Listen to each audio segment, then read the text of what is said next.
மே 19, 1870 Washington டிசில பிறக்கிறான் Albert fish. இது அமெரிக்கால இருக்கு. இவங்க அப்பாக்கு சரியா 75 வயசு இருக்கும்போது இவன் பிறக்கிறான். இவனுக்கு முன்னாடி பிறந்தவங்க 3 பேர் இருக்காங்க. இவங்க ஃபேமிலி ஒரு மென்டல் இல்னஸ்னால பாதிக்கப்பட்டிருக்கு. இவங்க அங்கிளுக்கு மென்டல் இல்னஸ் இருந்திருக்கு. இவனோட அண்ணனை மென்டல் ஹாஸ்பிட்டல்ல அட்மிட் பண்ணிருக்காங்க.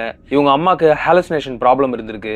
ஹாலுசினேஷன் அப்படின்னா மாய தோற்றங்கள் ஏற்படுதல். இந்த 3 படத்துல தனுஷ்க்கு வரும் இல்லையா, அந்த மாதிரி. சரியா ஆல்பர்ட்டுக்கு 5 வயசு இருக்கும்போது அவங்க அப்பா இறந்துடுறாரு.